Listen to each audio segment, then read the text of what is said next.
Kan dukkana keessaa taateen samii tarsaasee mul'ate tokko miidiyaa hawaasaa addunyaa dhuunfatee jira. Ifni diimaan kan akkaam eegee qabatee samiirra fiiguun suuraa fi viidiyoodhaan waraabamee miiliyoonaan kan lakkaa'aman bira ga'ee jira. Oduun waliin tamsee ammoo Iraan Misaa'ela ICBM isa jalqabaa milkii Yaalteeti. Misaa'elli kun qilleensa Raashiyaa qaxxaamuree Sibeeriyaa ga'ee jira. Jibuutiidhaa hanga Waashingtan, Iraan irraa hanga Tel Aviivitti gaaffiin guddaan tokko qofa ture. Iraan dhuguma furtuudhuma argatteetti. Dhuguma Ameerikaa rukutuuf humna horatteetti. Har'a nuti iccitii dhugaa haguuggii ifaa samii sanaa duuba jiru ni saaxilla. Yeroo addunyaan Misaa'ela Iraan samiirra fiigu sanaa ilaaluun ifaatuu keessa jirtutti lafa jalaa immoo pireezidaantiin Iraan Masuud Pezeshkiyan sarara diimaa isa dhumaa fi isa hunda caalu sararee jira.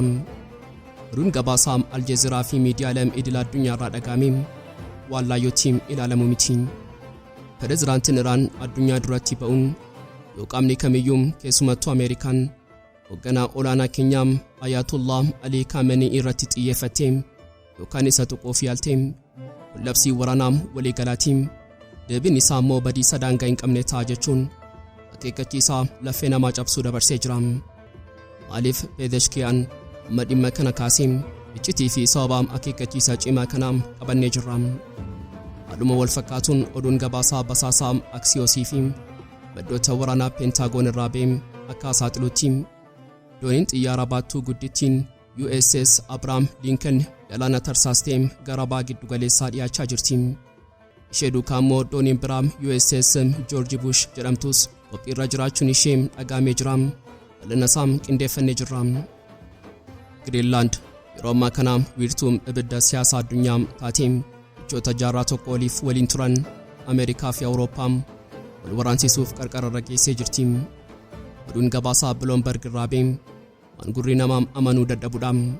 Pireezidaantiin Ameerikaa Doonaald Tiraamp Greenlandin nan bitaa naaf gurguraa yoo diddan ammoo dinagdee keessan nan barbadeessa jechuun biyyoota Awurooppaa 8tti xalayaa akeekkachiisaa ergee jira. Haalli kun yeroo ammaa sodaanii uumee jira. Biyyoonni 8 Tiraampiin mormuuf jecha waraana isaanii gara Greenland erganii shaakala waraanaa eegalanii jiru. Maaliif lafti qorraa kun haala kanaan barbaadamte? Iccitii isaa yoo haga xumuraatti nu faana turtan ni dhageessu. Qophii keenya like gochuun jalqabaan affeerraa keenya yeroo maraati. Yooyaam ashamaar kafuunee kabajamtoota dhaggeeffattoota keenya kun Oromia 24 Newsdha. Kanneen chaanala YouTube keenyaaf haaraa taatan subscribe gochuun maatii keenya ta'aa. Qophiin keenya namoota hedduu bira akka ga'uuf like share gochuun waliif qooduun dagatinaa. Hanga xumuraa qophii keenyaatiin turtii gaarii.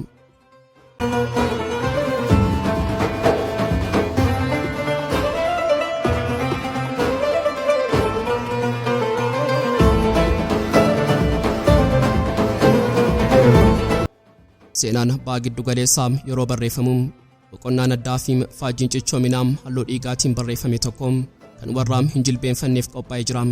Sunis seenaa Iraanidha. Biyyi kun biyya laayyootiin qilleensi siyaasaa raasuu yookaan biyya qoqqobbiin Ameerikaa jilbeenfachiisuu osoo hin taane biyya akka gaara Zaagiroos jabaattee dhiibbaalee xaafii shira Ameerikaa waggoota 40 dandamattee har'a suuper paaworii naannichaa taatedha. Yeroo diinonni ishee ni kuftii ni baddii jedhanii waggoota dheeraaf eegaa turan, Teheraan garuu callistee lafa jalaa warshaa ijaarrattee saayinsii fi teekinooloojii qaraa horachuun harka ishee sibiila sanaa diina isheetti agarsiifteetti. Har'a Iraan biyya misaa'ila dhukaasu qofa miti, isheen biyya sammuu qaraa qabdudha. Ogeeyyiin ishee holqa lafa jalaa keessaa ba'anii meeshaa waraanaa haayipaarsonikii saffisaa sagalee olii oomishuun ayirandamii Israa'elii fi Patriot Ameerikaa akka xabaam ijoolleetti tuffachiisanii jiru.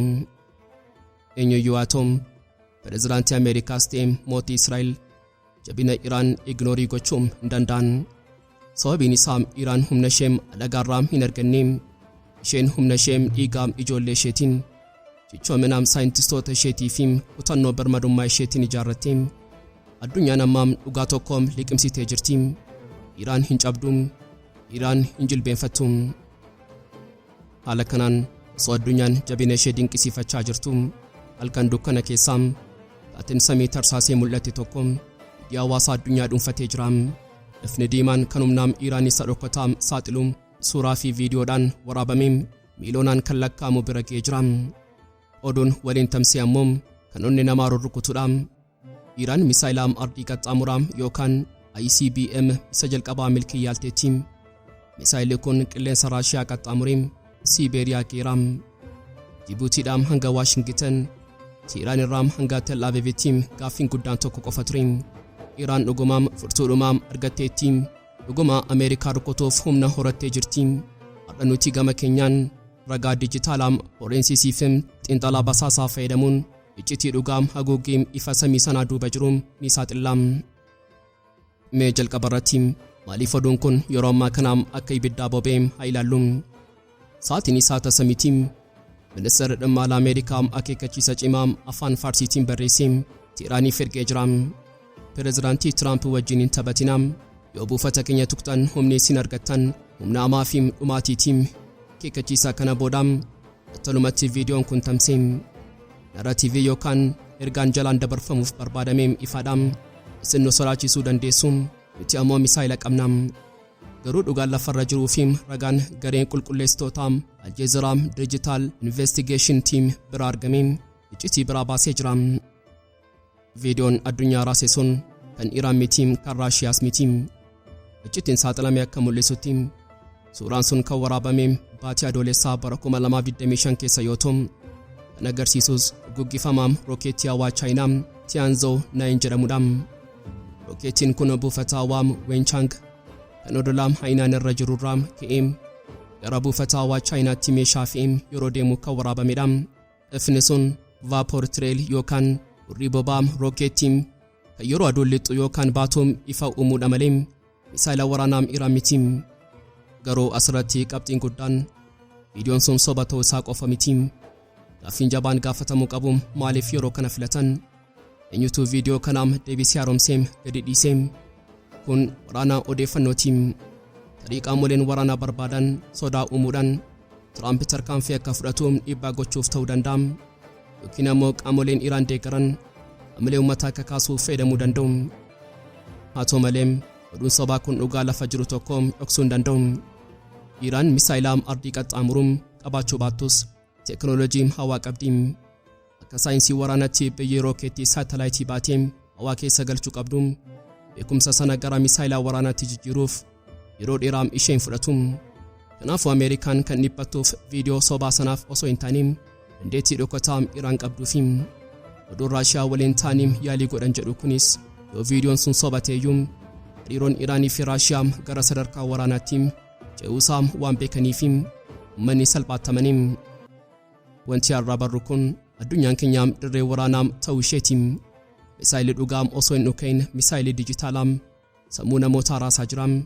Ameerikaan nun tuqina jetti. Miidiyaan hawaasaa immoo Iraan dhukaasoo eegalteetti jedha. Gidduu kana keessatti dhugaan ni awwaalama.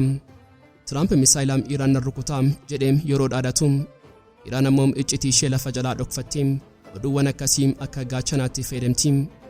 Inni kee humna keessa dhugaa yoo wallaalee si tuquu sodaata.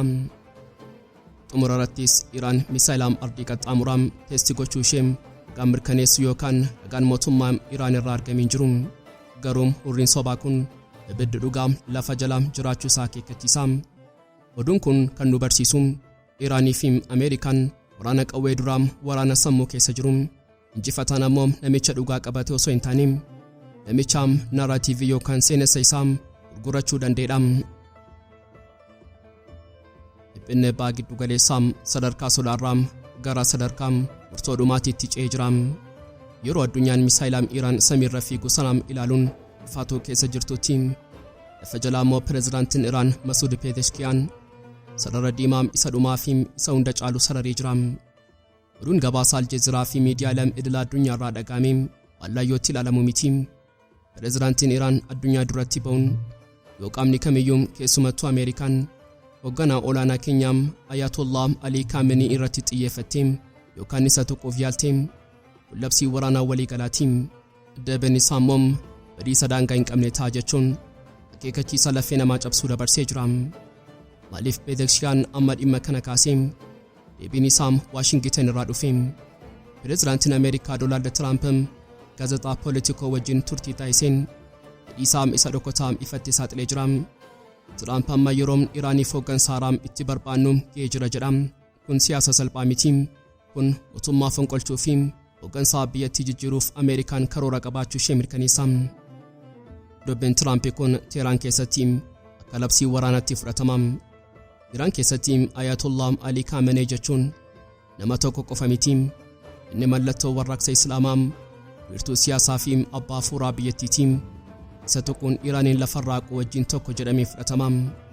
Kanaafuu Pezeshkian hoogganaa keenya tuquun uummata Iraan guutuu waraanuudha jechuun Tiraampiif ergaa ifatee dabarsee yoo daangaa kana darbitee wanti si eeggatu ijaan namadha jedha.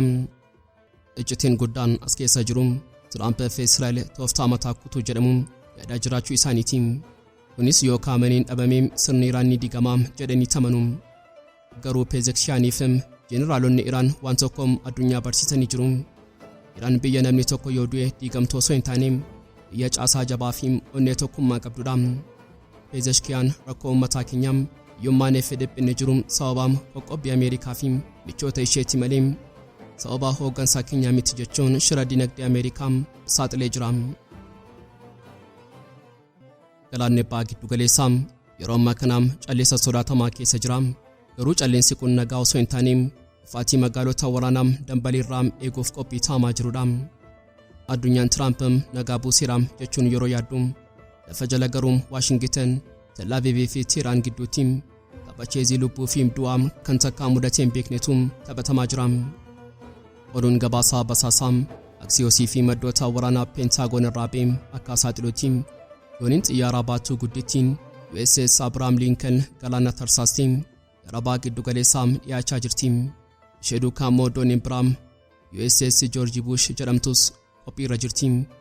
Wanti har'a saaxilamee garuu dhufaatii dooniiwwan kanaa qofa osoo hin taane ajajaa waraanaa duuba jirudha. Dooniin Abrahaam Lincoln yeroo galaana diimaa geessuun madaalliin humnaa ni jijjiirama. Tiraamp yeroo bitachaa jira.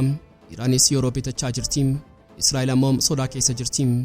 Waraanni kun waraana qawwee qofa osoo hin taane waraana dhiphinaati. Eenyutu jalqabaa ija libsata.